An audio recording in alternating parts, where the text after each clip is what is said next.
their lives since the start of the year in a war. Another taxi owner of the Alexandra, Randburg, Midrand and Sandton Taxi Association was shot dead last night. Meanwhile, Parliament's Police Portfolio Committee warns that taxi violence has reached what it calls crisis levels in South Africa. To unpack this, we're joined via Skype by the manager of the Crime Justice Information Hub at the Institute for Security Studies, Lizette Lancaster. Lizette, thank you so much for making the time. Is there more to this than meets the eye? I think we need to look at general levels of violence and not just look at taxi violence in isolation. We do see linkages, especially to political killings in Gauteng as well as in KwaZulu-Natal and other provinces.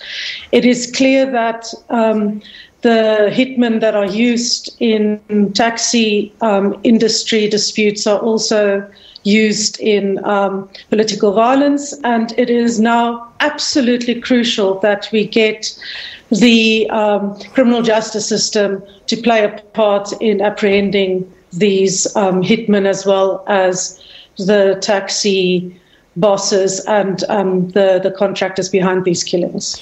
You talk about looking at the general levels of violence. Help us connect the dots here. There's that political aspect that you're talking about.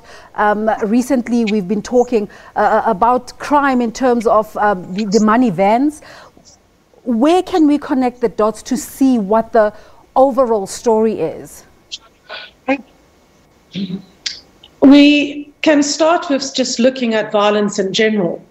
By 1994, we had a murder rate of 68 murders per 100,000 population.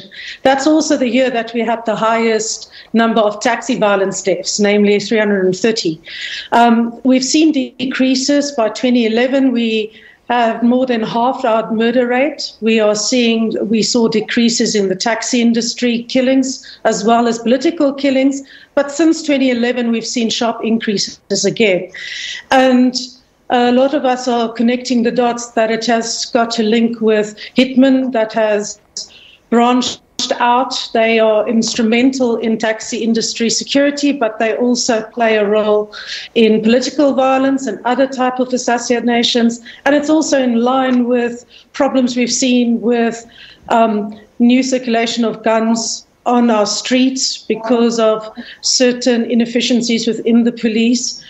We've also heard, even from the 1990s, that a lot of these killings are linked to firearms being found within the security forces. We have heard of incidents where R5 rifles have been confiscated during arrests, especially in the Eastern Cape.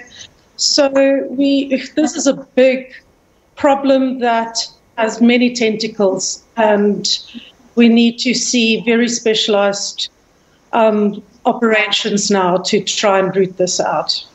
Lizette, in terms of your research, if we zone in on the taxi violence scenario specifically, what are they fighting about? We're always assuming that they're fighting over routes.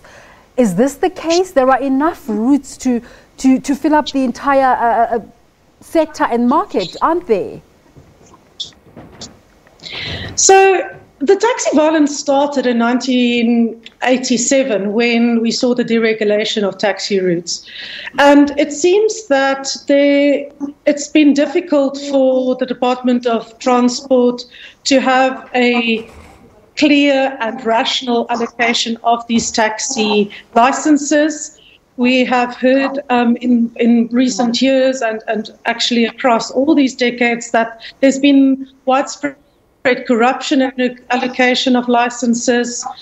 It's not just about emerging taxi routes like we saw killings around Mall of Africa in 2016.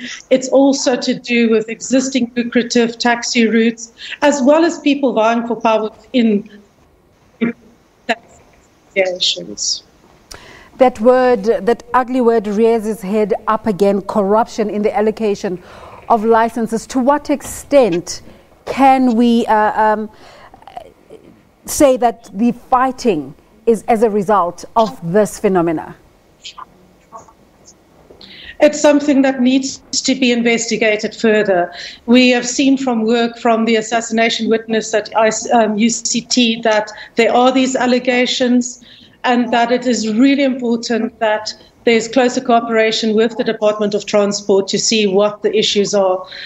And I think the allocation needs to be investigated further, and how the processes are being done in different routes.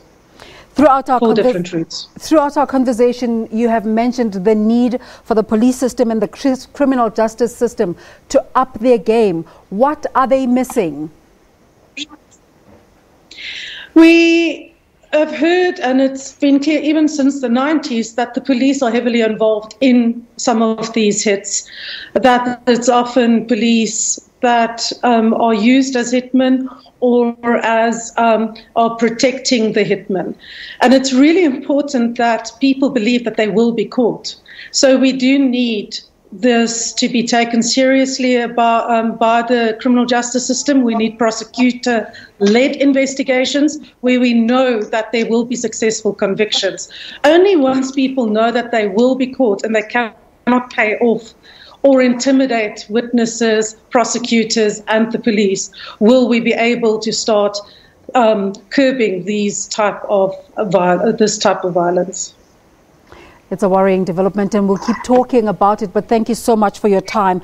Lizette Lancaster is with the Crime Justice Information Hub at the Institute for Security Studies. Blaine?